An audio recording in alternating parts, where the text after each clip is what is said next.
la economía de nuestro país sigue activa, el capital sigue activo, hay muchos factores por qué México económicamente sigue creciendo.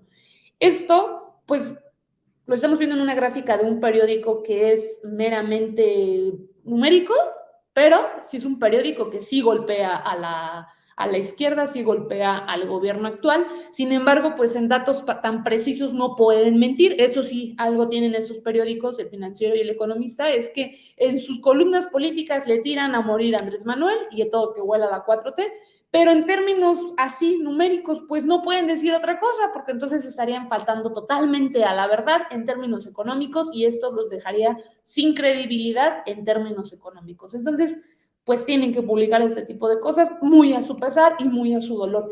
¿Qué es lo que sí pasa?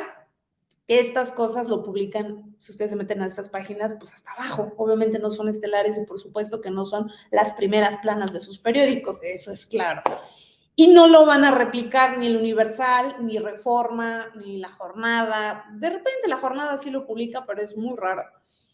Pues porque no les conviene decir que México está creciendo, su Producto Interno Bruto está creciendo más de lo que se estaba determinando que iba a crecer o lo que se había determinado el año pasado, finales del año pasado.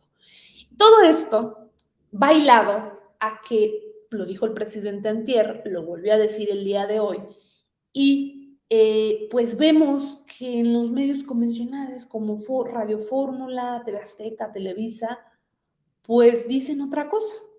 Entonces vemos otra vez que están faltando totalmente a la verdad de lo que debe de ser, a pesar de que los datos a nivel internacional están diciendo otra cosa.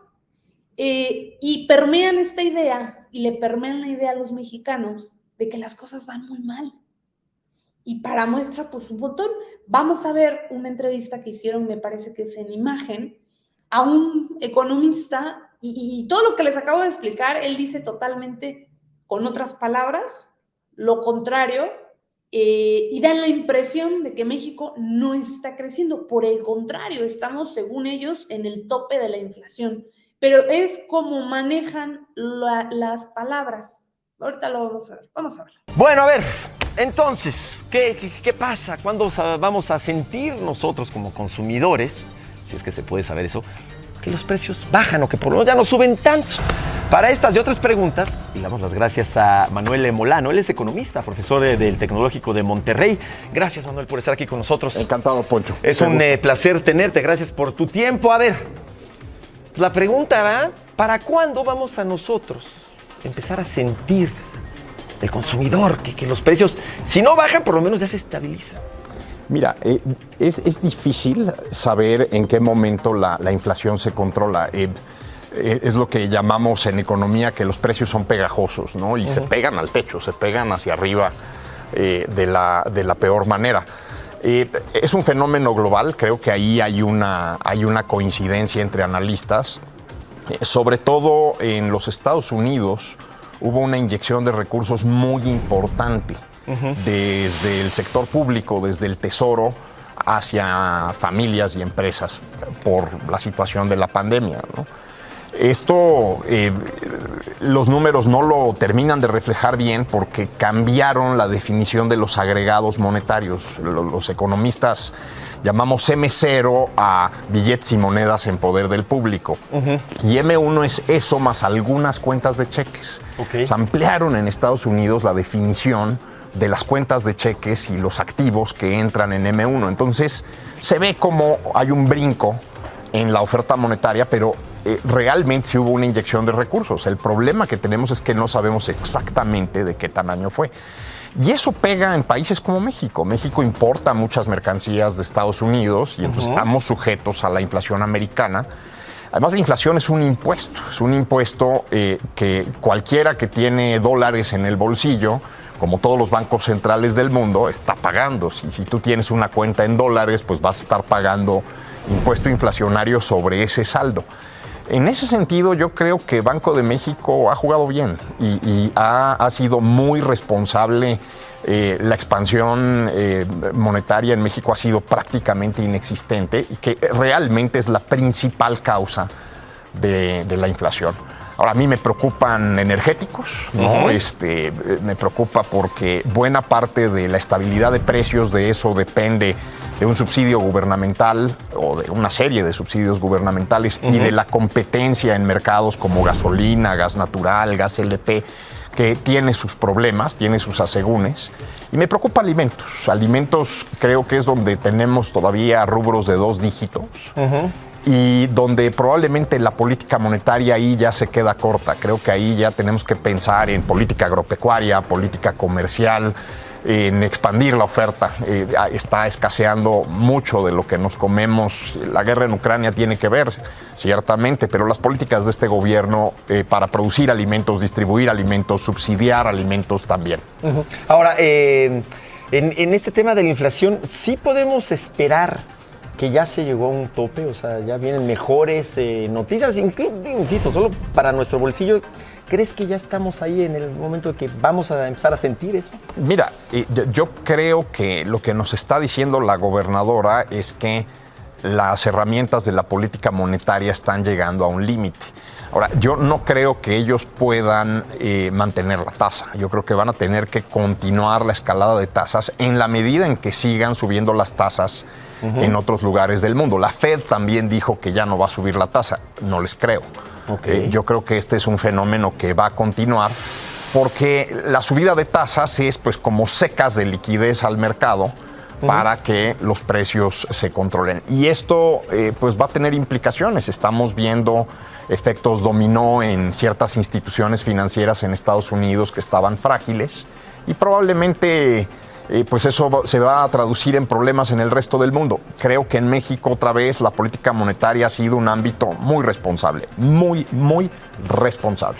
Nada más para concluir, ¿cómo ves el cierre de año? Digo, te falta un poquito, pero va a ser, económicamente hablando, para los mexicanos, ¿más difícil que el arranque de este año? Pues mira, yo creo que el problema es que no estamos creciendo. No estamos creciendo. O estamos creciendo por debajo de nuestro potencial. El Fondo Monetario Internacional tiene un pronóstico de 1.8 para este año, es bajo. Muy bien. Muchísimas gracias por la visita. Encantado, Poncho. Muchísimas gracias. Bueno, pues ustedes pueden escuchar y pudieron escuchar primero varios puntos. Este tipo de programas que aparecen pues, en la televisión, pues está muy lejos de que la gente que no tiene un vocabulario y una instrucción económica y financiera lo pueda entender. Si a mí me hablan de política monetaria, de la gobernadora y todas esas cosas, pues por supuesto que si yo no tengo esa base económica y financiera profesional, es bien difícil que uno lo entienda. Qué feo que siempre hagan este tipo de programas con la finalidad de que el público que normalmente lo ven no lo puedan entender y simplemente digan, bueno, pues lo que dijo es que los precios van a seguir caros y que las cosas van a seguir caras y todo lo demás que suena tan rebombante, pues la gente no lo entiende. O sea, eso es una realidad en nuestro país. Es como si un abogado se pone a hablar en puros términos jurídicos, pues por supuesto que de un 100% de la población, muy poca población, solamente los que tengan esa instrucción jurídica específica, lo va a entender. Eso, primer gran error, pero lo hacen con toda la intención de que la gente no comprenda mucho o el 70-80% de lo que ellos están diciendo. Eso es por un lado. 2, si se dan cuenta, uno de los puntos finales que le pregunta el pseudoperiodista o el conductor a analista económico, financiero y economista, es que si él ve que México va a crecer, que todavía falta mucho, pero ¿cómo determinas tú que México va a crecer o no va a crecer? Y él dice, no, México no está creciendo. Pues que me disculpe este señor, yo no sé si está en otro universo, yo no sé si no se documenta, pero pues le acabo de mostrar a usted datos concretos, duros del Economista, que es un periódico de derecha, y está diciendo que México está creciendo, tan está creciendo que ahora sí que los organismos, las instituciones internacionales están aseverando que México va a crecer más de lo que estaban estimando. Mismo México, Secretaría de Hacienda y Crédito Público y Banxico determinaron eso. Entonces, vemos que están los datos muy sesgados. Esta parte también de jugar de la inflación está a tope y ponen, desafortunadamente aquí por temas de derechos de autor no pudimos ver el video, pero en la parte de abajo decía, la inflación en México Chéquense cómo juegan con las palabras. La inflación en México llegó a tope en septiembre y octubre 2022. Y uno dice, ¿estamos en el 2023? ¿Para qué me estás mencionando que la inflación llegó a tope? A mí me interesa ahorita. La inflación ya la sufrí yo del año pasado. Por supuesto que me di cuenta que el huevo estaba carísimo, que todo estaba carísimo. Pero a mí eso no me interesa, eso ya lo viví, ya lo pagué. A mí dime, ¿cómo va a estar la inflación hoy? ¿Cómo va a estar a lo mejor mañana? Pero ahorita a mí me interesa. ¿Por qué no lo mencionan? Ven cómo juegan con las palabras y sobre todo en términos, juegan mucho con los términos económicos. Es lo mismo con lo que juega siempre la derecha en nuestro país. Juegan mucho con estos datos y es muy chistoso porque cuando sale Andrés Manuel en las mañaneras a decirles, pues, ¿qué creen? Que el dólar bajó, se está fortaleciendo el peso mexicano. ¿Qué creen?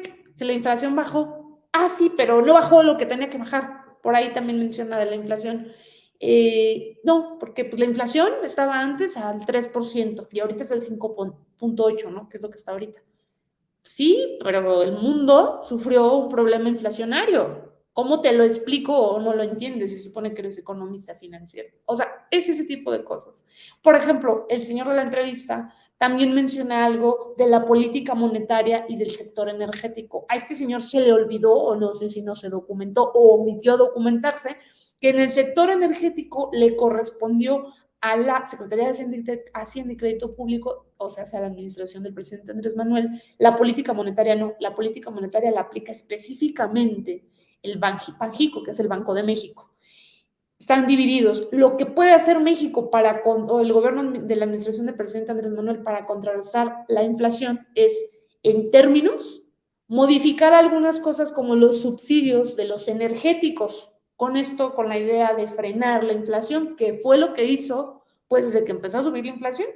No sé si recordarán esta canasta básica que implementaron con las empresas, que salió el presidente en la mañanera a decir, vamos en conjunto el gobierno federal con diversas empresas como Chedraui, como varias empresas de interés común, de estas de como Aurrera y todas estas, y especificaron 25, 24 productos en los cuales ellos se comprometían a no subirlos de precio con la finalidad de que era lo de la famosa canasta básica.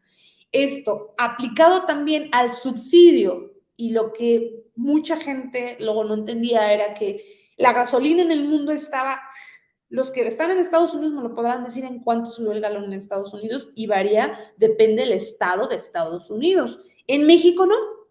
En México simplemente varía unos porcentuales, depende si es gasolinera Pemex o si es gasolinera concesionada, pero no varía brutalmente. Una, dos, los precios entre el litro aquí en México o el galón en México, que aquí lo manejamos en litros, si lo cambiamos a lo que se cobra o lo que está en Estados Unidos, México con Estados Unidos, bueno, es brutal la diferencia. Por eso en la frontera, muchos estadounidenses o gente que vivía del otro lado venía a comprar en la frontera pues, su gasolina, porque aquí estaba subsidiada o sigue estando subsidiada la gasolina.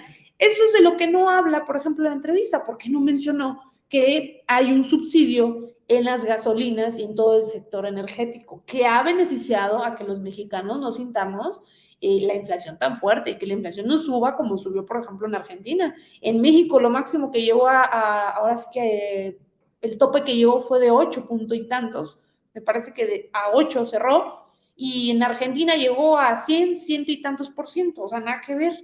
Estados Unidos tuvo una inflación todavía más alta de tope que México. Es verdad que en Estados Unidos ahorita su inflación es muchísimo menor que la de México, pero aún así la de México sigue descendiendo y va a llegar a buenos, ahora sí que a buenos números a final de este año, ya lo estaremos viendo y van a irse equilibrando los precios de la canasta básica y en general. Pero son muchos factores de los cuales estos economistas no hablan. A mí me encantaría que hablaran con la verdad si manejan los datos duros, pues porque no menciona esta parte. Es decir, tan claro, bueno, se estimaba que México iba a crecer poco, pero las instituciones internacionales ya estimaron, derivado de los resultados del primer trimestre, pues que va a empezar a crecer México más y posiblemente pueda cerrar México entre el 3% que tiene estimado la Secretaría de Hacienda y Crédito Público o menos el 2.4, 2.6, pero por supuesto que es un crecimiento.